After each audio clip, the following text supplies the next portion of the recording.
Hi, I'm David with EV World News. We talk about electric vehicles, green energy, and the stock markets. I'm back in the studio today with our founder and chief editor, Bill Moore. How's it going today, Bill? Going well, thank you very much. All right, so we've got a number of things to talk about today. A lot of them are in the aviation space for a change, which Yeah. I told you we did an aviation video. It's gotten just thousands and thousands of views, and I get a lot of people trying to comment that there's no way that plane flies, or that it could go 500 nautical miles and all this other stuff. So, like I said, if any of the guys from aviation would love to come on the show, we'd love to throw We'd some love to have questions you. at you. And by the way, I have posted online a corporate video from Collins Aviation explaining their interest in electric aviation. So all the doubters out there, if you're into aviation, you know who Collins is. And Collins put out this corporate video explaining why they're interested in aviation and electric aviation and what they're doing about it. So go take a look at it. All right. I even had somebody say we should look at another company called Beta Technologies and what they're doing, and they look like they're well funded and they've got some things going on. They'd probably be a good company to have somebody come on. Beta's one, they're up there in the same league as Archer, Whisk Arrow, these guys. So yeah, they look well funded, and it seems like their board of directors are pretty impressive as far as being able to probably attract funding. This is why I have Dave doing what Dave is doing, because Dave knows the business side of this. I'm more the aspirational inspiration. Yeah. Dave's got the numbers down. Thank you. Yeah, the thing is, it's one thing to see great ideas and great technology, but my experience is I've seen great ideas, great technology, great products, poor people involved, meaning not just financially poor, but people that have bad habits that prohibit attracting money. I really don't know what to say about that, and it's cool to see. Like I keep giving Marco as an example, or the guy from Emporia Energy we had on. They're people that can get things done, and that people have trust in them to put capital into their businesses, and or they don't need it, and they can make some things happen in the green energy electric vehicle space without worrying about what the government's doing, regardless of how the economy is going. That they're insulated and they can make things work. I mean, we see lots of great ideas. Like we love Aptera, right? We keep thinking, well, will it come to fruition in our lifetime? Will it be relevant? Yeah. By the time they get funding, will their product still be relevant? I mean, maybe we'll be seeing $5,000 EVs everywhere, and so who would want a $30,000 Aptera? Yeah, I'm just saying that. Well, how long is it before there's a Chinese knockoff? That is $5,000. Right. No, I get it. Yeah, they'll have one on Weibo or something like that, or Temu, something like that, and it'll be $5,000. It'll come in a kit. It'll come in a kit, and AliExpress. But I'm just saying that it's different to see some of these things and whether or not people can execute them, and so that's why a lot of times I comment on this stuff. Because I think it's relevant, and it's something you have to put into the equation. It's just like there's certain parts of the Inflation Reduction Act we absolutely have to have, or else we're never going to get battery manufacturing in this country. There's a whole lot of things. The charging infrastructure does not make financial sense to an investor if the government isn't helping with it.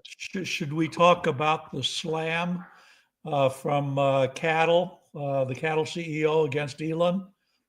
No, I didn't hear this. What happened? Have you seen that? Oh my God.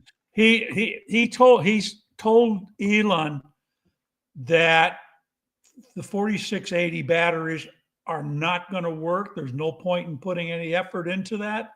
But of course, I guess Elon went ahead with it. They've still had problems with it. So there's a good article, and I've got it posted. I think if you just in the search engine you type in cattle, CATL, the article will pop up. But there's several points in there that argument that he made. Elon, he's told Elon it'll take 5 years from start to finish to bring a new battery technology to the point to where it's manufacturable. And Elon says, no, I want it done in 2. Well, that makes it a bit of a, yeah. I don't know. I don't know what you do about some of that. I'm sure he's always going to take criticism from people, and that's not going to change anytime soon. Yeah, but the cattle guy says he knows it'll take 4 years, but he told him, yeah, but I want to pressure people.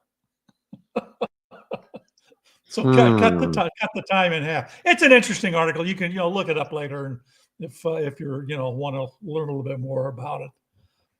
Yeah. So my son was telling me about a thing in California where a truck transporting lithium-ion batteries, I think down I-10 towards the port of LA, overturned, got in an accident, and then the batteries caught on fire. Yeah. Now, I haven't actually been able to find a video on this. I don't know if I ever came across the video. This was several weeks ago that happened. Yeah. Okay. Yeah. For 2 days, a vital shipping passageway was shut down because of how bad the lithium-ion battery blaze was, and it spewed toxic gases. Well, I guess that's possible. Wow. Snarled port traffic, resulting in what one official said was a massive economic loss from delayed shipments. And you didn't want it falling over and catching on fire at that particular juncture of the highway system. So yeah. And there'd been a previous one at a lithium-ion battery storage facility near San Diego that the San Diego Fire Rescue Department spent 14 days battling a fire at a battery storage facility. 14 days. That's nuts. That's just really. Well, it is once they get going, it's awfully hard. Now, the interesting thing is, I don't know. Again, you probably find it on the website.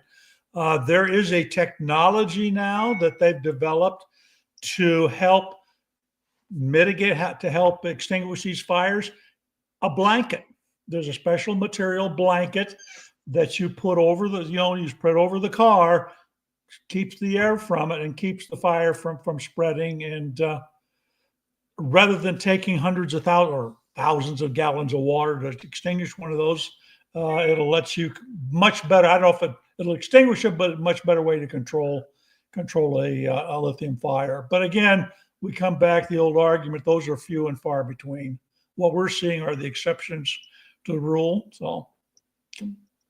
No, there's no question. So let's go ahead and let's talk about EV metrics. Okay, so we'll talk about this article. So this article came from Fast Company, and it talks about, forget about EV range and focus on this instead. Now, it's saying that one of the issues is when people don't know what to look at in terms of evaluating an EV, has to do with the fact of what are the manufacturers advertising? Well, the manufacturers are advertising range, horsepower, 0 to 60. Right. And I don't know. I mean, to people who buy and drive cars, the range is a huge issue from the perspective of people assume they need a battery that can go 5,000 miles. I don't know.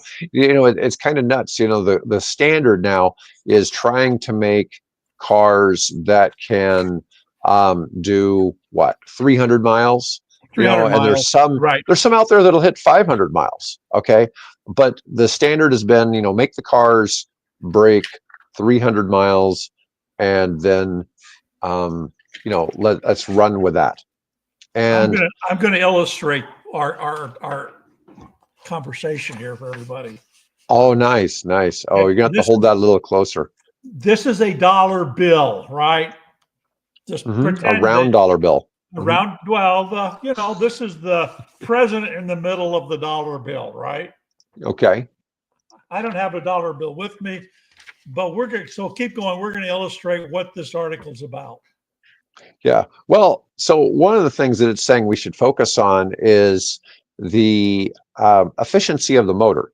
Now, this is something Lucid would definitely like you to do, because Lucid has so one of the things that the article was stating was BMW actually in their advertisements actually shows the efficiency of their motors. Right. Now, typically in terms of, so when we buy gasoline, it's termed in, let's say you've got a car that gets 30 miles per gallon, which is a pretty small car to be able to get that kind of range. And say gasoline's $3 a gallon. Well, that's about 10 cents a mile. That's kind of easy to kind of figure that. Well, when you're talking about electric vehicles, you're talking more about what does it cost per kilowatt hour, right? So if you're charging at home in a place like Nebraska, where it's like 12 cents, it's not very expensive to put that in. But what does a kilowatt hour get you in efficiency in a car? Well, if you're in most Teslas, it's about 3.5 miles per kilowatt. So that would be, let's say you're getting 3.5 cents, something like that per mile in cost versus 10 cents on a gallon of gas in a fuel efficient car. But there's other cars. I'll give you an example. The GMC or the Hummer E2 or whatever it is, the Hummer electric vehicle, it gets only 1.5 miles per kilowatt. I mean, it's about the least efficient. It's the closest thing that a consumer can own to owning a tank. Right. But the Lucid the Lucid Air gets 5 miles per kilowatt hour, which is about the most efficient in the regular automotive space. So what we're getting at is this article is trying to say that they think efficiency should be the most important issue. Obviously, if you had 5 miles per kilowatt hour and you only had a 40 kilowatt hour battery, that still gives you 200 miles. Well, most of the cars these days are coming out with anywhere from about 70 to 100 kilowatt hour battery. So they typically a little bit longer range. And it's a matter of they're saying we should be focused on efficiency. I don't know. I mean, I think realistically to a consumer that efficiency isn't the thing. Okay, go ahead, Bill. Okay, so let me illustrate the way I like to talk about that. This is a dollar bill, right? And a dollar bill, what are we at? This will buy you roughly a third of a gallon of gasoline. Something like roughly. That. Roughly a third of a gallon of gasoline. Okay. And that third of a gallon of gasoline at the average of 25 miles, we'll say per gallon, right? So that third of a gallon of gasoline will take you how far? A third of a gallon. Well, let's just say a fuel efficient car gets you 10 miles. That would be that'd be like a Toyota Corolla. 10 miles. Okay. So that'll carry you 10 miles, right? But here's the thing that you need to think about in terms of EV efficiency. An internal combustion engine is only 20% efficient. That means that 80% of that dollar bill is going out as heat and pollution. Okay. That's how much of that dollar now gets used as a propulsive energy source. But because of the inefficiencies in the system, the amount of energy that it takes to move the wheels in that car is half of that. Okay. So here's what you're doing. You buy $1 worth of gasoline, simply goes to wasted heat and pollution. This is the only part that actually moves you. Now, if I do the same thing with an electric car, it's the reverse. right? Because you take off that 15% for the inefficiencies in the battery and the inverters and all that type of thing. So you're left with basically, this is how much of your money is being spent to help move you down the road. And so instead of getting 10 miles per gallon for that dollar, let's see, what is that? There's 5 roughly in a dollar bill, 12 cents times what? 12 times, it's 98, well, 8. 8.5. 8.5 roughly. So you're getting 8.5 times the value in that electric car as you're getting in the gasoline car. It's just so much more efficient. You can drive so much further. So what's that translate into miles? If you take a 3 mile per gallon thing, you're getting now what, 38, 40 miles per gallon per unit of energy unit of money that you're spending on that thing. But basically what I'm trying to say is most of what you put into that gasoline tank that you run up on your credit card, most of that all gets wasted and is totally useless other than it pollutes the environment. Just because of the inefficiencies of the system. Well, and I think that it's funny because I remember a long time ago, I had somebody arguing saying, hey, every 1 pound of coal burned in a power plant is about the equivalent of 1 kilowatt hour, right? And that's about what we're talking about when we talk about this 12 cents or whatever here in Nebraska. But, in the United States, what is it? What does coal represent now? Like 19 or 20% of U.S. It's hardly. It's not. Yeah. Now, if you're in an eastern state like Pennsylvania or West Virginia, it's probably like 80%. Okay, of your power bill there. But for most of the rest of the country, coal is just not what it used to be. I mean, LNG is more than double the energy output. Nuclear is about the same, and renewables are about the same as coal, all throughout, on average throughout the United States. But it was just always interesting. It's like, yeah, sure. A pound of coal is about what it takes to do that, but like you're saying, if a electric motor is 80 to 90% efficient and a gas motor is 20 to 22% efficient, there's a big difference in how they're handling that fuel. And that goes a long ways. Goes a long way. So you're getting more spin for your buck. I don't want to say bang for your buck. You're getting more revolutions for your buck. Yeah, I still don't though. While on the green energy save the planet side of things, efficiency would really truly be the key metric. People who are shopping for cars probably aren't really giving that a lot of thought. Some are. I mean, because those would be the same people that were buying flex fuel vehicles that could burn E85. That was a big scam.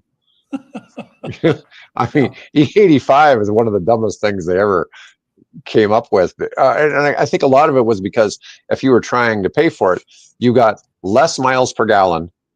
It simply cost more to operate the vehicle, with E85. And so it wasn't really, I don't know. It was really kind of a non-starter. Help the corn economy. Help the corn economy, yes. Yeah. But it's just a different way of looking at metrics. I think people are still going to keep looking. I think the car companies have it right. They know people want to look at horsepower. They want to look at 0 to 60 time because it's impressive. Because when you're buying an SUV with a 4-second 0 to 60 time, which is the same as many sports cars, you're really getting and that's the electric one, not the gas one.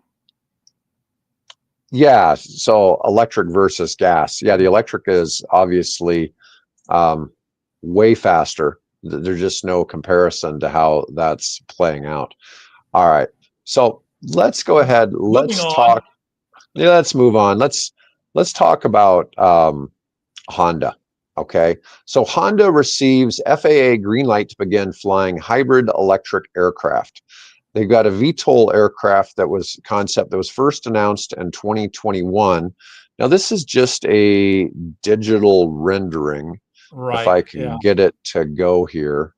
I don't even know if they've actually built a a mock-up of this thing at this point. They may have. I mean, what they got was permission from the FAA to begin tests on a scaled prototype of the vehicle. So it looks cool, though, doesn't it? Oh well, yeah. I mean, all of these are cool. Yeah, I mean, it's you got the 4 propellers up top. You got more propellers in the rear for for horizontal propulsion. Let me see. Honda says it's been granted an exemption to Honda Research to fly a subscale test model of its hybrid electric VTOL concept it announced in 21. And they'll be doing testing at a facility in San Luis Obispo County in California. Honda declined to share more info about the approval, which is a special airworthiness certificate in the experimental category. Let's see here. But the exemption went to HRI, a small network of facilities that serve as the automaker's research and development arm for new aircraft technology. Honda Aircraft has produced about 250 of their HA420 Honda jets, which were first delivered to business aviation customers in 2015. But now they decided they're going to pursue a VTOL concept that could enable short commutes to work and corporate travel. Well, yeah, they're going to get in there and mix it up with Joby and Archer, right? So right, and of course their arch rival Toyota is heavily involved in it, right? Yeah, so it kind of makes sense. I mean, we've been promised flying cars for 100 years, right? And here's a thought. If you guys over at Ford are listening, you realize that Ford Motor Company was for a time, actually a fairly significant portion of the time, an aviation pioneer, right? We all know the Ford Tri-Motor, which was only made obsolete by the Douglas DC-3, but for a period of probably not quite a decade, there was the Ford Tri-Motor that was the airliner of North America. But before that, Henry Ford had this vision, goes way back, of every man owning an airplane. Okay? I mean, this was the vision originally for the Model T, in the early 1900s. Then by the time we got to I think it's probably late 20s, he had this thing of let's make an affordable airplane. So they actually had a small affordable airplane. Of course, that was the precursor that eventually led to the Ford Tri-Motor. And during World War II, one of the largest manufacturers of B-24 bombers, which was the largest number of bombers produced during World War II, was Ford Motor Company. So Ford Motor Company has this long history of involvement in electric aviation. So why don't you guys take us serious? You're having trouble selling the F-150s and Mustangs. Maybe it's time to rethink, and take a look at that aviation heritage again, because all your competitors are doing it. Well, we're going to talk about XPENG next. They could take all those F-150s and they can do what XPENG is doing, and they can make the vehicle convert into an airplane. Exactly. Isn't that cool? Yeah. Yeah. So anyways, I want to show this. We'll segue into the video. Oh, yeah, I'm going to. All right. This will probably crash out my system, but here we go. XPENG's land aircraft carrier secures over 2,000 orders. Largest order volume in the global flying car industry to date. Leave it to the Chinese. So it looks like a Cybertruck with an extra, with an extra axle. Yeah, basically they carry the thing in the back. There's a better video of it. I don't know what this is. Yeah, there's a better video that came on the I think, of my LinkedIn page that shows it rolling down a runway. In fact, I think that's it right there. It's rolling down the runway and it stops, and then they open up the back. Here we go. All right, this is it. Yeah, you see, they should make the F-150 do this. Yeah. Oh, it just pops out the back. Well, that's handy to have one in the back of your truck, right? Exactly. Yep.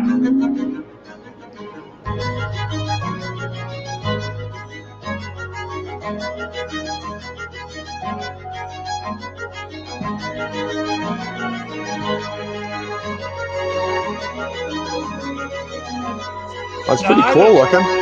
Yeah. And it's only how much? Oh, I didn't see the price. I mean, why should that matter? Why should the price matter? Why should the price matter? Yeah. I'm sure if you get on payments, it'll be cheap enough, right? Yeah. Yeah. Let's see. The thing is carried in the back of this this van, and then the van, they drop the legs on it, and the van then pulls away, and then it's free to go fly. So nothing there with respect to operational hours, how long it can stay up before it needs to recharge, and those kinds of questions. But hey, cool. It's really exciting to see that. So it is. I did not see anything about the actual cost or anything. No, they didn't. They won't for a while. It's interesting, the van though, with the extra axle. Yeah. That looks like a cross between a Cybertruck and a canoe. Well, there's a custom modifying company that does now offer taking your Cybertruck and making a dually out of it. Yeah, I could just imagine a new Chinese company is going to come out. It's going to be spelled something like Keenu, Keenu or something like that. And it's going to they'll make a vehicle that looks just like the canoe, only they'll actually go to production and pump out 100,000 units next year.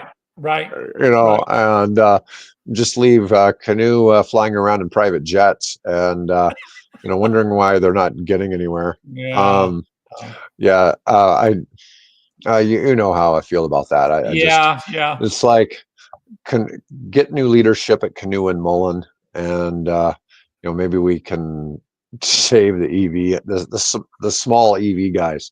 Right. But anyways, all right. So let's talk about it. I was looking for some Tesla and Lucid and Rivian news. We discussed Rivian and Volkswagen yesterday. So today, our news is the Tesla Plaid, the Rimac Navara, and the Lucid Sapphire face off in a three-way EV drag race, with one ultimately outpacing the others. So the Plaid's the cheapest of the three. You can get a Tesla Plaid now for like $90,000. The Rimac Navara will set you back about $2 million. Excuse me, I'm going to go buy. No, I'm not going to go buy. Yeah, the Lucid Sapphire will only set you back about $250,000. So I mean, in all fairness, the Rimac is a bit more expensive. Now this is a little bit different test than when they had the Tesla Cybertruck towing a Porsche, race a Porsche. And that was a little screwy. There was some shenanigans going on with that. That wasn't completely. So there was definitely some shenanigans going on with that, but still, it was really funny. Surprised. But it wasn't. I don't know who paid for that or whatever. If that was actually a Tesla ordeal, but it sounds like a Tesla trolling thing. It was, anyways, so the hypercar, the Navara, should be a lot faster than both the Lucid Air and the Model S, which are both sedans. In practice, it was a little bit different.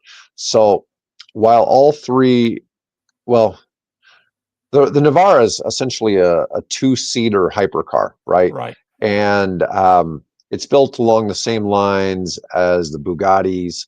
And so the Model S and the Lucid Air are both four-door sedans, right? Yeah.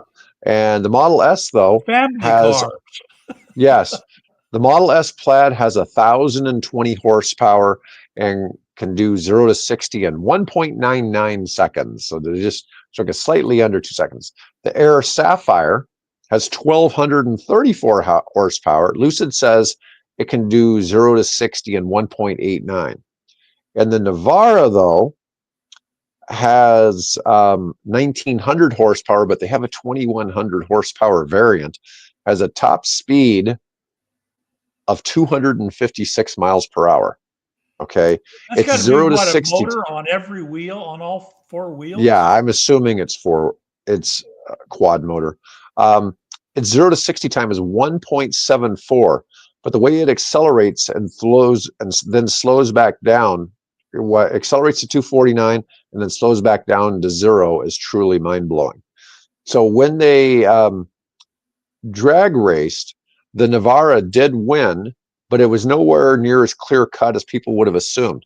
Both the Lucid and the Tesla were faster getting going, faster off the mark. It took a few hundred yards for the Navara to catch up before it eventually won. Cars like the Model S can beat practically anything in a drag race. It can beat Lamborghinis, police cars, Bugattis. The only thing that will beat a Tesla Model S in initial acceleration is a Formula One car. I mean, it's just nuts. But and as far as full out 0 to 60 time, the Rimac will beat it as well. But you would think for a couple $1,000,000, it ought to be able to beat it, right? Be able to, yeah. You know, it's just a little bit crazy seeing some of these things and where people are willing to, put money into testing cars. Yeah, we wonder, how do some of those Teslas get airborne? Oh, I haven't seen that. How do they get airborne? Well, when you're able to go from 0 to 60 in what was it, 1.9 seconds or something like that? Oh, did you see the one where the Tesla self-parked itself? No. On top of another car.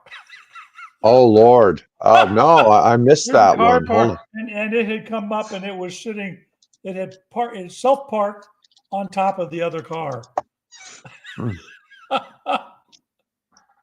Oh God, no! I missed that. We should have highlighted them. That would be kind of creative to see. So it just drove over a car and got on top of it. Yeah. You just drove up the back and parked on top of it. Well, was it like a Volkswagen Bug or something that was sloped? Just another car. Yeah, just another regular car. Was this a Cybertruck or something? Oh no, this was a I don't know, Model Y or something. Yeah, but I'm not understanding how it would actually be able to go up the car. Who knows? That's really bizarre how it missed the car. Of course. Now, having said that, we can no longer rule out the fact that somebody staged it, or somebody did a little creative artistic work with augmented reality, or not augmented, but artificial intelligence, right? So yeah. Oh, I was going to say maybe the car was some bizarre color that somehow the AI and the Tesla couldn't see it. No. Yeah. That wouldn't that be something? I know even coming on here to do our show, I've learned not to wear green.